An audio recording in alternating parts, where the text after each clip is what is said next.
नमस्कार, जय हिंद, वंदे मातरम। आप सभी का स्वागत है IAS lifestyle academy daily current affair analysis lecture में, जहाँ पे मॉर्निंग में मैं आपसे द हिंदू का daily current affair analysis discuss करता हूँ। याद रखिए, जो exam point of view importance होते हैं वही टॉपिक हम डिटेल में डिस्कस करते हैं, ठीक है। तो कि आप मेंस के आंसर में लिख सके, जहां से क्वेश्चन बन सके वो इन्फॉर्मेशन आप लिख सके। और बार बार मैं आपसे कहता हूँ, जो भी टॉपिक इंपोर्टेंस होते हैं उसी की डिस्कशन करते हैं। जो रिपीट टॉपिक होते हैं, यानी मैंने ऑलरेडी आपसे कल परसों या उससे पहले जो भी टॉपिक डिटेल में डिस्कस किए होते हैं वो मैं फिर से डिटेल में डिस्कस करता नहीं हूँ। इसलिए आप क्या किए, हर बार जितने भी daily current affair analysis lecture है वो देखें। और दूसरा सबसे इम्पोर्टेंट, इस डेली करंट अफेयर एनालिसिस जो लेक्चर है उसको आप ज्यादा से ज्यादा शेयर कीजिए, ताकि बच्चों तक पहुंचे।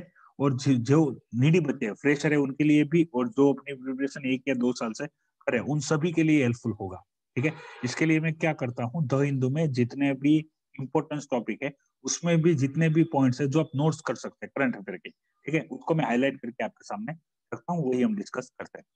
तो बात करते हैं आज के डेली करंट अफेयर एनालिसिस में। तो सबसे ज्यादा जो अभी चर्चा में चल रहा है वो है फार्मर, ठीक है, प्रोटेस्ट की वजह से। उसमें भी मेनली जो ये फार्म एक्ट है उसको लेके उनका प्रोटेस्ट चल रहा है। तो यहाँ पे मेनली जो बात की गई है और जो इम्पोर्टेंस है वो बात हो रही है ग्रीन रिवॉल्यूशन के ऊपर, ठीक है। वो आपको पता होगा, अगर आपने हिस्टोरिकल बैकग्राउंड देखा हुआ है। तो हम बात करें इंडिया में, तो 1965 1970 में जो ग्रीन रिवॉल्यूशन की शुरुआत की थी, एम एम स्वामीनाथन जी है, ठीक है। उन्होंने जो बाहर से क्रॉप लाके हमको जो गेहूं है, ठीक है, उनकी नींव रखी थी और वहां से शुरुआत होती। आप उसको एमएसपी का जन्म भी बोल सकते हैं, ठीक है। जो पंजाब हरियाणा में उनके द्वारा जो ब्रीड थी, ठीक है, जिसमें ज्यादा क्रॉप आती, उसकी शुरुआत की गई थी। तब से लेके अब तक, जैसे कि यहाँ पे भी हिस्टोरिकल पॉइंट से भी बात की गई है, ठीक है, व्हीट राइस को लेके। लेकिन इतना जरूरी नहीं है, वो आप हिस्टोरी बैकग्राउंड, आपको एग्रीकल्चर टॉपिक आपने प्रिपेयर किया तो उसमें आई गई है, उसको ज्यादा अभी डिस्कस करने की जरूरत नहीं है। मेन मेन पॉइंट ही डिस्कस करेंगे। और यहाँ पे बात करी है वैल्यू क्रॉप और नॉन फार्मिंग एक्टिविटी की, वो क्या है वो भी समझते हैं डिटेल में, ताकि आपको इसका भी डाउट क्लियर हो जाए। तो जैसे आप देख सकते हैं, एक चीज तो फार्मर एक्ट से जुड़ी सारी बातें मैंने आपसे ऑलरेडी डिटेल में डिस्कस करके हुए। हालांकि यहाँ पे फार्मर जो प्रोटेस्ट कर रहे हैं तो उसमें सबसे ज्यादा थी कि गवर्नमेंट की प्रोक्योरमेंट, ठीक है। यानी जो भी पंजाब हरियाणा के किसान थे जिनके पास जो पेडी है और वीट है, जो कि गवर्नमेंट प्रोक्योर करती थी, उसका प्रोक्योरमेंट और एमएसपी पे प्रोक्योरमेंट, ठीक है। इस मुद्दे को सबसे ज्यादा हाईलाइट करके प्रोटेस्ट चल रहा है। तो कहा यही जा रहा है कि भाई इसी फार्म एक्ट के लागू हो जाने से गवर्नमेंट प्रोक्योरमेंट बंद कर देगी, ठीक है। फिर एमएसपी रहे कि ना रहे, तो एमएसपी एक गारंटेड राइट के रूप में चाहती है और गवर्नमेंट प्रोक्योरमेंट शुरू रखे, वो करना चाहती है। हालांकि आप पीडीएस रिफॉर्म यदि आपने प्रिपेयर किए हैं और आपको जरा सा भी आइडिया है, तो आप समझ सकते हैं कि गवर्नमेंट के लिए प्रोक्योरमेंट करना और उसको कंटिन्यू रखना और एमएसपी को गारंटी देना, ठीक है, वो मुमकिन नहीं है। करंट गवर्नमेंट के लिए नहीं, किसी के भी लिए भी मुमकिन नहीं है। और एमएसपी को ज्यादा सपोर्ट भी नहीं कर सकते, क्योंकि इससे क्या होगा, इससे इनडायरेक्ट इन्फ्लेशन और बढ़ जाएगा, ठीक है। वो भी हम देखेंगे आगे। आज इसके ऊपर भी एक टॉपिक आया हुआ है, वो भी डिस्कस कर लेंगे। तो उसमें क्या है कि आप ज्यादा उसको एमएसपी को सपोर्ट नहीं कर सकते हो, ठीक है। इसके भी डिसएडवांटेजेस है, मैंने आपसे डिटेल में डिस्कस किए हुए नहीं। आपने पुराने लेक्चर एनालिसिस के नहीं देखे तो आप देख सकते हैं, आपको आइडिया आ जाएगा। तो यहाँ पे एक ही चीज फोकस करके हम चलते हैं। तो पहली यहाँ पे बात की गई वो क्या है कि भाई जैसे ही फार्म एक्ट लागू होगा तो ये जो अभी तक एपीएमसी ही एक ऑप्शन था किसानों के पास, ठीक है, तो उनके कंपैरिजन में एपीएमसी के अलावा भी जो प्राइवेट प्लेयर है और प्राइवेट कॉर्पोरेट है, इनके पास क्या हो जाएंगे, एक ऑप्शन हो जाएंगे, ठीक है। और ये चीज मैंने आपसे डिटेल में डिस्कस की है। लेकिन फिर भी यहाँ पे फोकस क्या किया जा रहा है कि भाई जो फार्मर है, ठीक है, पंजाब और हरियाणा के, जो राइस और व्हीट पे ही डिपेंड है, उसकी डिपेंडेंसी इतनी ज्यादा क्यों है। तो सिंपली सिंपली समझिए, इसके ये जो क्रॉप है, ठीक है, ये क्रॉप जैसे ही आएगी, यानी उनको पता ही है कि गवर्नमेंट प्रोक्योर करेगी, यानी यानी मेरा एमएसपी पे प्राइस फिक्स है। मैं पंजाब और हरियाणा के स्पेसिफाई कंटेक्स में बात हो रही है, यहाँ पे स्पेसिफाई बात हो रही है, ठीक है। बाकी फार्मरों के लिए बात नहीं हो रही, क्योंकि बाकी फार्मर एमएसपी पे सेल ही नहीं करते, ठीक है। हम पूरे भारत में बात करें 23 जो फसलें हैं जिनकी एमएसपी मिलती है, और सभी को मिला के देखे तो 6% ही ऐसे किसान है जो एमएसपी पे बेच सकते हैं। उसमें भी मोर देन 90% फार्मर तो सिर्फ पंजाब और हरियाणा से ही है। ठीक है, तो बाकी आप समझ सकते हैं कि बाकी के फार्मर को यानी इससे कम ही मिलता होगा, कम यानी बहुत कम मिलता होगा। ठीक है, तो उनको ये क्रॉप कंटिन्यू करने का फायदा क्या है? एक तो मेन चीज कि ये जो क्रॉप है वो जैसे ही आएगी तो गवर्नमेंट प्रोक्योरमेंट कर लेगी, एमएसपी पे प्राइस मिलेगा। ठीक है, तो एश्योरिटी है किसकी? क्रॉप सेलिंग की और एमएसपी पे सेलिंग की, वो चली जाएगी। दूसरा भाई ये जो क्रॉप है उसको उगाने के लिए उसके अंदर जो भी कोई मान लो कि इनपुट लगते हैं उनके लिए सब्सिडी मिलती है। ठीक है, और बाकी जो प्रोजेक्ट होते हैं उनके लिए क्या मिलता है? उनके लिए कोई भी लोन या कुछ भी चाहिए तो मिल जाता है। ठीक है, और दूसरा यहाँ पे क्या होता है, इनकम है वो स्टेबल हो जाती है। क्यों? क्योंकि जितनी भी गेहूं की क्रॉप आएगी, ठीक है, कल्टीवेशन करने के बाद, तो वो सीधे सीधे गवर्नमेंट ही प्रोक्योर कर लेगी, यानी कोई दिक्कत नहीं। इसी वजह से जो पंजाब और हरियाणा के किसान है वो ज्यादातर ज्यादातर पेडी और वीट पे डिपेंडेंट है। ठीक है, उनका साइकिल चलता रहता है, जैसे ही क्रॉप आती है फिर सेल करना है। तो उनको क्या लग रहा है कि ये अगर एमएसपी हट जाएगा, लोग एपीएमसी के बाहर भी इतना सेल कर देंगे। ठीक है, तो अभी मान लो कि भाई अभी जो एपीएमसी में एमएसपी मिल रही थी, हो सके बाहर भी अभी एपीएमसी मिल जाए, लेकिन इससे क्या होगा, एपीएमसी तक प्राइस मिल जाए, उसमें कोई डाउट नहीं है, क्योंकि वो चलता ही रहता है। पंजाब हरियाणा वाला एपीएमसी को हम दूर तो नहीं कर रहे, ठीक है, एपीएमसी को हम बंद तो नहीं कर रहे हैं, तो वो शुरू रह सकता है। लेकिन इनका सोचना क्या है कि भाई एमएसपी तो शुरू रहेगा, लेकिन गवर्नमेंट जो एपीएमसी में प्रोक्योर करती थी वो बंद कर देगी। ठीक है, उनका डर ये है, तो वो बंद ना होना चाहिए, इसके ऊपर फोकस किया जा रहा है। वो हालांकि उसमें बंद करना कि ना करना वो गवर्नमेंट के हाथ में। ठीक है, वो कर भी सकती है, नहीं भी कर सकती है, दोनों चीजें वो ये लोग तो यही मान के चल रहे हैं कि करे तो कोई दिक्कत नहीं, तो चल ही रहा है, ना करे तो दिक्कत है।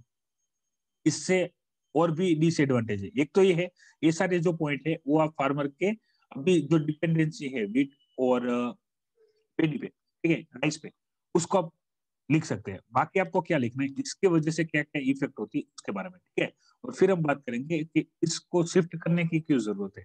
तो यहाँ पे समझिए भाई, यहाँ पे जो नेचुरल रिसोर्सेज है, ठीक है, एनवायरमेंट है, उसमें भी इफेक्ट आ रहा है। वो कैसे, वो आप समझिएगा। यहाँ पे डिफरेंट डिफरेंट आर्ग्यूमेंट दिए हैं जो हमारे लिए क्या कर सकते हैं, काम कर सकते हैं। पहले समझिए नेचुरल रिसोर्स में लैंड आती है। ठीक है, लैंड, और ये पॉइंट यहाँ पे भी मेंशन है, हम देख सकते हैं लैंड आती है। तो लैंड में एक ही क्रॉप आप कंटिन्यू ले रहे हैं, तो लैंड की जो फर्टिलिटी है, ठीक है, जिसके वजह से इतनी क्रॉप आती है, उसकी फर्टिलिटी चली जाती है। ठीक है, यानी यहाँ पे जो क्रॉप पैटर्न है उसको भी बताया जा रहा है कि भाई जो पंजाब हरियाणा के किसान है, ठीक है, जो एक ही क्रॉप को बार बार उगाते रहते हैं, इससे लैंड की फर्टिलिटी चली जाती है, इससे भी उनको क्या होता है, कम आता है।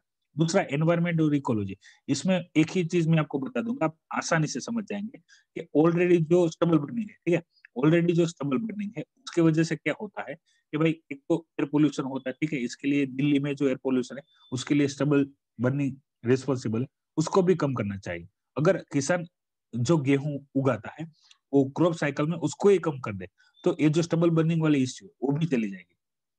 तो तीसरा पॉइंट है कि ये दोनों क्रॉप को ज्यादा पानी चाहिए। ठीक है, और ये पानी लाते कहाँ से? पानी लाते ग्राउंड वाटर से। ग्राउंड वाटर का एक्सेस इस्तेमाल कर रहे हैं, यानी इन फ्यूचर ग्राउंड वाटर का जो लेवल होगा पंजाब हरियाणा में, वो कंटिन्यूज क्या हो जाएगा, डिक्रीज हो जाएगा। फिर जो इनको क्या समस्या आएगी, इनको आएगी इरिगेशन की प्रॉब्लम। ठीक है, इसी क्रॉप को लेके इरिगेशन की प्रॉब्लम आएगी, और अभी वो जितना क्रॉप ले रहे हैं, ठीक है, उसमें भी कटौती हो जाएगी। क्यों? क्योंकि ये सब ऐसे क्रॉप है जिसमें पानी ज्यादा चाहिए, और तब पानी रहेगा नहीं। ठीक है, सारे पॉइंट यहाँ पे मेंशन है। दूसरी चीज, एम्प्लॉयमेंट को भी यहाँ पे जोड़ा गया है। एम्प्लॉयमेंट को यहाँ पे किस प्रकार से जोड़ा गया है कि भाई एम्प्लॉयमेंट में देखें तो वहां के जो युवा है, ठीक है, पंजाब हरियाणा के युवा की बात कर रही है, पंजाब हरियाणा के युवा की बात कर रहे हैं कि वहां पे जो काम करते हैं, खेत मजदूरी करते हैं, वो पंजाब हरियाणा के युवा है ही नहीं।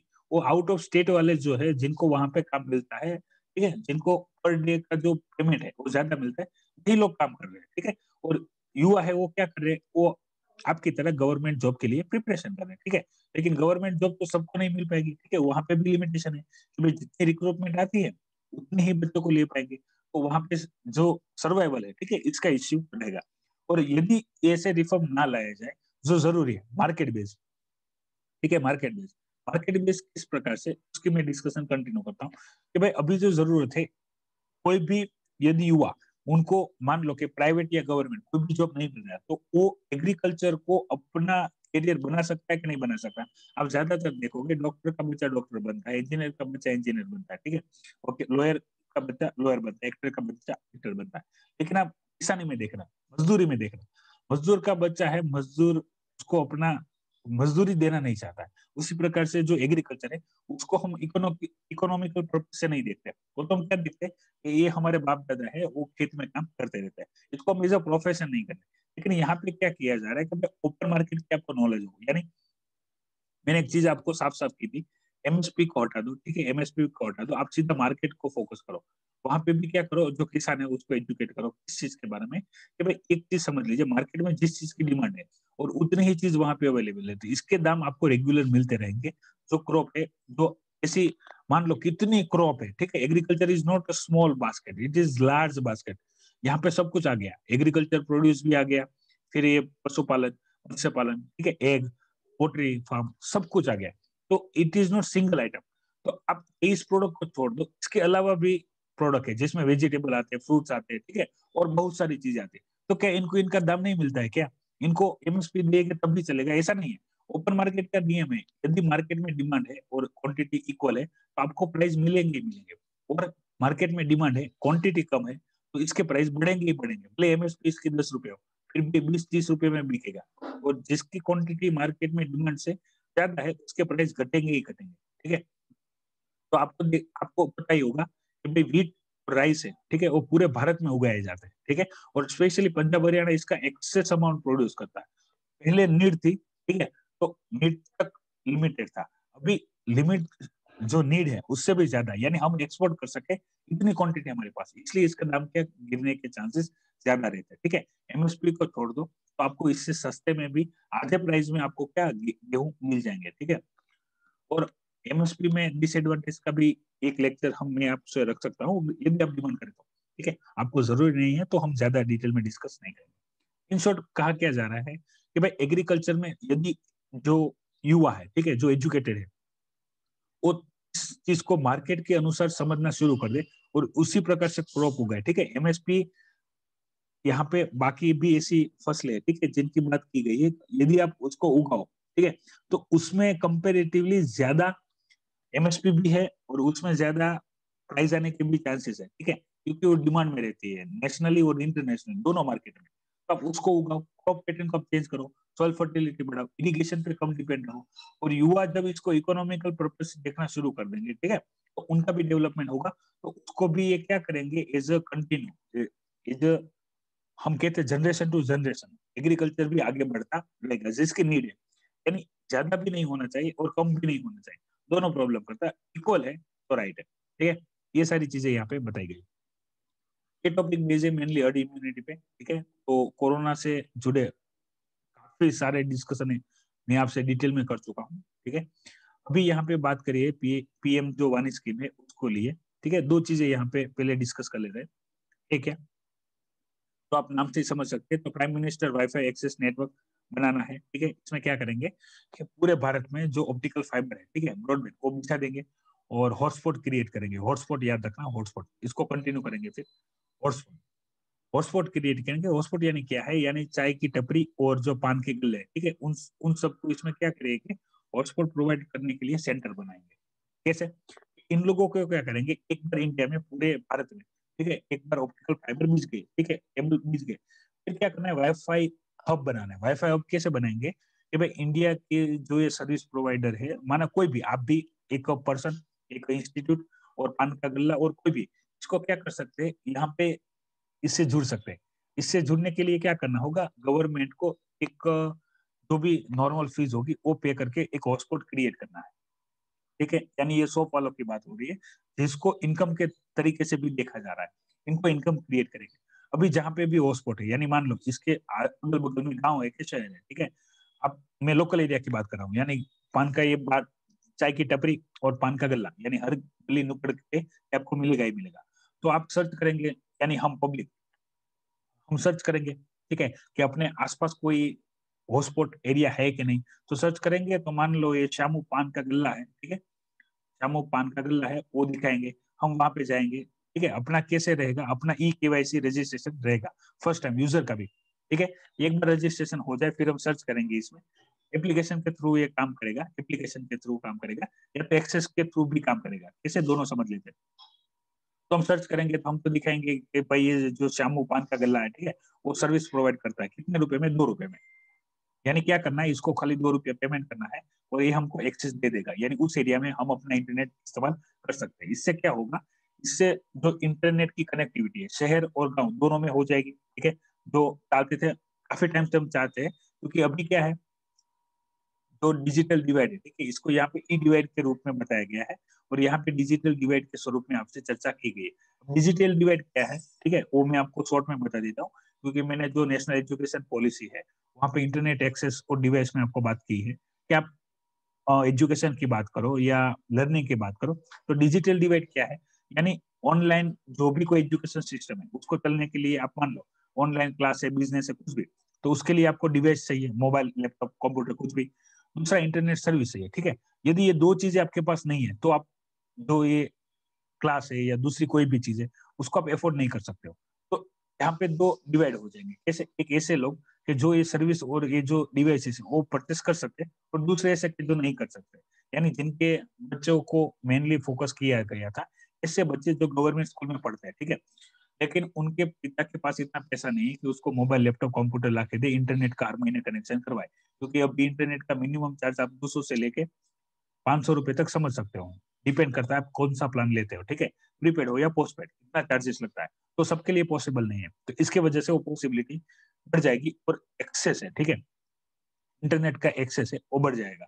इसको यहाँ पे डिटेल में फोकस किया गया है। अब बारी बारी से सारी चीजें देख लेते हैं।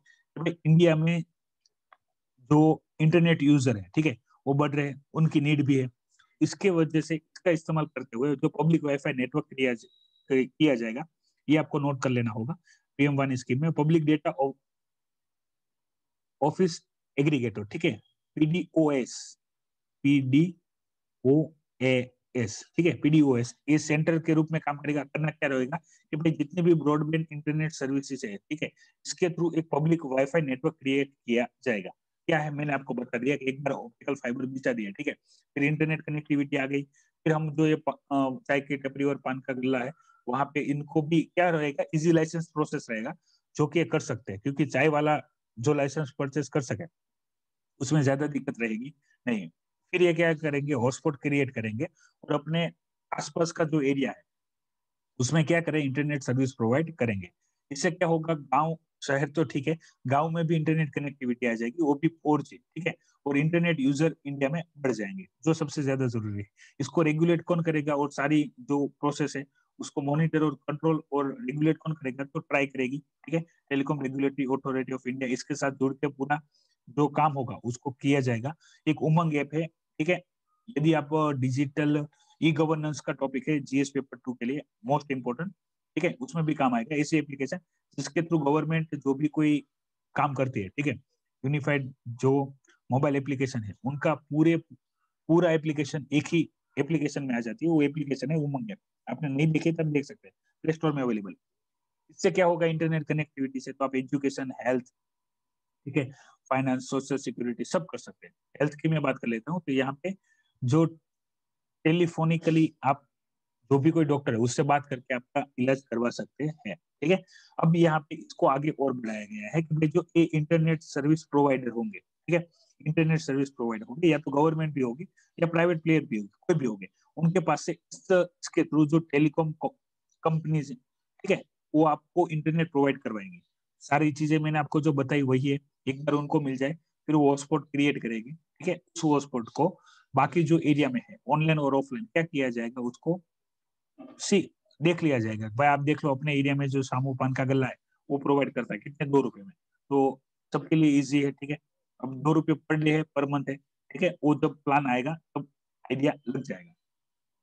मेरे हिसाब से पर मंथ के हिसाब से ही हो गए, ठीक है, ईयर के हिसाब से हो नहीं सकते, वो डे के हिसाब से भी देखे तो 60 रुपये पर मंथ हो गए, ठीक है, फिर भी एक्सेसिबल है ये। वो वहां पे क्लियर कट मेंशन नहीं है, लेकिन अभी 2 रुपया भी याद रखे, लिखने की जरूरत नहीं है जब तक ये स्कीम आएगी, उसके बाद पूछी जाएगी ये शादी होने से पहले की खुशी है, ठीक है, शादी होने के बाद सारी चीजें और डिटेल में डिस्कस कर लेंगे। फिर जो मैंने आपको बताया, जो भी कोई इसका यूज करना चाहता है उसको एक बार क्या करना होगा, ई केवाईसी करना होगा, नो योर कस्टमर, ठीक है, ई केवाईसी करना होगा। ई केवाईसी खत्म होने के बाद ही इसका इस्तेमाल कर सकते हैं। लिमिटेशन भी है, लिमिटेशन क्या है, यानी जिस एरिया में हॉटस्पॉट है उस एरिया को आप छोड़ोगे तो इंटरनेट कनेक्टिविटी चली जाएगी, यानी शहर या गाँव, यानी आप जिस एरिया में मान लो शामो पान का गल्ला है और जिस रेंज तक ये आता है इंटरनेट हॉटस्पॉट वहां तक रहेगा, उससे बाहर गए आप, ठीक है, गाँव से बाहर गए, रास्ते में है या दूसरी कहीं भी जगह है, वहां पे हॉटस्पॉट की कनेक्टिविटी नहीं आ रही है तो आपका इंटरनेट चलेगा नहीं। दूसरी चीज सिक्योरिटी है, ठीक है, तो ये इंडिया का प्रोजेक्ट है, तो जो सारे सर्वर होंगे वो कहाँ पे होंगे, इंडिया में होंगे।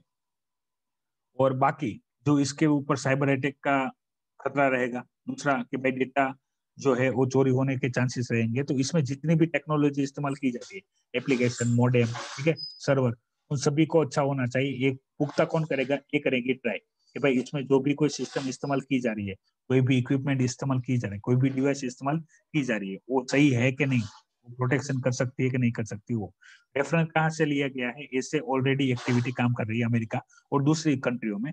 इंडिया इसको क्या कर रहा है, इंप्लीमेंट कर रहा है। हालांकि ये बात 2014-15 से ही चल रही है, लेकिन अभी ऑफिशियली हो गया क्योंकि नरेंद्र मोदी जी ने इस पे फोकस किया है, तो ये चर्चा में आ गया है, ठीक है। जैसे ही कंप्लीट होता है आपको इंटरनेट के लिए जो खर्चा करना पड़ता है वो कम हो जाएगा। इन्फ्लेशन पे बात हो रही है, इन्फ्लेशन पे क्या बात है आप समझिए।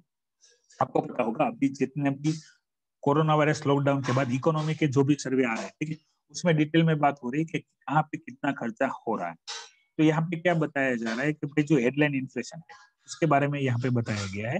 हेडलाइन इन्फ्लेशन क्या है, एसी इन्फ्लेशन, ठीक है, एसी इन्फ्लेशन जैसे कि पेट्रोल हो गया, सब्जी होगी, इनके इन्फ्लेशन आंखों के सामने दिखते हैं, ठीक है। ऐसे जो इन्फ्लेशन है, ठीक है, उसको यहाँ पे क्या किया जाता है, हाईलाइट किया जाता है और बताया जाता है देखो कितना इन्फ्लेशन बढ़ गया है, ठीक है। इससे मैटर नहीं कर रहा है, यहाँ पे जो काम की चीजें अपने लिए इकोनॉमी के पॉइंट ऑफ व्यू वो यही है कि यदि मार्केट में इन्फ्लेशन ना रहे, ठीक है, तो मार्केट को जो सर्वाइव करने के लिए जरूरी है, यानी मार्केट चलने के लिए जो जरूरी है, जो इसको डिमांड हम कह सकते हैं, ठीक है, वही चली जाएगी। सिंपल सिंपल समझिए, मार्केट का मैं आपको बार बार एक ही टॉपिक समझाता हूँ। उसमें क्या है कि मार्केट है, ये पूरा मार्केट है, ठीक है, इसमें जिस चीज की डिमांड है, ठीक है, जिस चीज की डिमांड है उसमें क्या डिमांड का मतलब क्या है, पब्लिक है, इसको प्रोक्योर कर रही है, खरीद रही है। और जिसकी डिमांड है, मैन्युफैक्चरिंग जो इंडस्ट्री है या जितनी भी इंडस्ट्री प्राइमरी और सेकेंडरी इसके साथ जुड़ी हुई है, उसको पता चलेगा इस चीज की डिमांड है तो इसका प्रोडक्शन करो। इसका प्रोडक्शन करने में कंपनी भी काम करेगी, कंपनी में वर्कर भी काम करेंगे, उनकी भी इनकम होगी।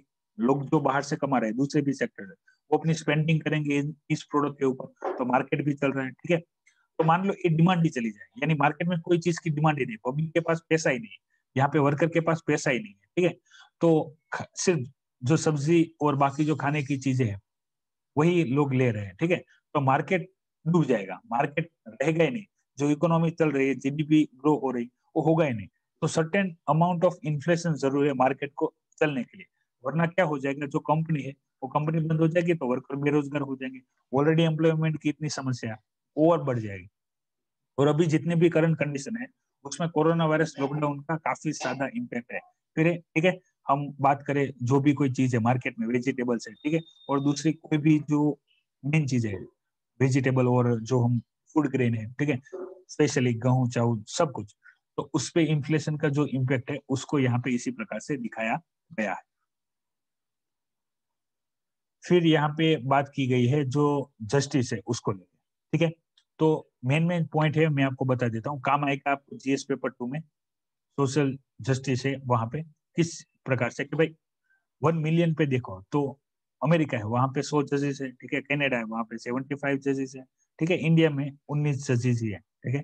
दूसरी यहाँ पे सबसे ज्यादा जो हाईलाइटेड चीज है जो आपको पता होना चाहिए, जो एक केस के बारे में बताया गया है, यदि आपने जो supreme court high court judiciary system में आपका प्रिपेयर हो गया है, ठीक है, तो आप इजीली इसको समझ सकेंगे कि जो जस्टिस है, ठीक है, एक्सेस ऑफ जस्टिस, उसको क्वालिटी लाइफ के साथ यहाँ पे डिस्कस करके बात की गई है कि भाई जो जस्टिस है यानी न्याय, यानी पूर्ण न्याय, ठीक है, न्याय और अन्याय एक साथ जुड़े हुए हैं। यानी मान लो कोई एक पक्ष से ए और दूसरा पक्ष से बी, एक कोर्ट में कोई भी केस हुआ और यहाँ पे जो भी फैसला आया, मान लो कि भाई जिसने याचिका दाखिल की है उसके फेवर में पाए, इसके लिए ये न्याय है, इसके लिए ये अन्याय है, ठीक है। तो न्याय और अन्याय साथ में जुड़े। तो यहाँ पे टर्म क्या इस्तेमाल की गई है, एक्सेस टू जस्टिस, ठीक है, यानी न्याय मिलना, यानी पूरा न्याय मिलना, ठीक है। उसको आप क्वालिटी लाइफ के साथ जोड़ सकते हैं। ये केस है, बहुत चर्चित केस था 2016 में, ठीक है। आपने यदि उस केस में सारे जो टॉपिक है, पॉइंट है, वो देखे होंगे जो लाइफ से जुड़ी हुई थी, ठीक है। जो फंडामेंटल राइट्स के बंडल ऑफ राइट्स को हम साथ में लेके बात कर रहे हैं, ठीक है। तो प्रोसेस एस्टेब्लिश बाय लॉ का जो थियोरी है, आप आर्टिकल 21 देखेंगे, ठीक है, आर्टिकल 32 देखेंगे, और हाईकोर्ट की बात करूँ तो आर्टिकल 226 देखेंगे, तो आपको ये सारी चीजें समझ में आ जाएगी। मोस्ट इंपोर्टेंट जो काम की चीजें हैं उसको आपको क्या करना होगा, नोट्स करना होगा। डिटेल में डिस्कशन यहाँ पे पूरे तरीके से नहीं हो सकता है, लेकिन मेन जो पॉइंट है वो मैंने आपको बता दिया। ये है अपना जो अपना यानी बीजेपी का जो वेस्ट बंगाल का जो इलेक्शन है उसके प्रोसेस के बारे में बताया गया है।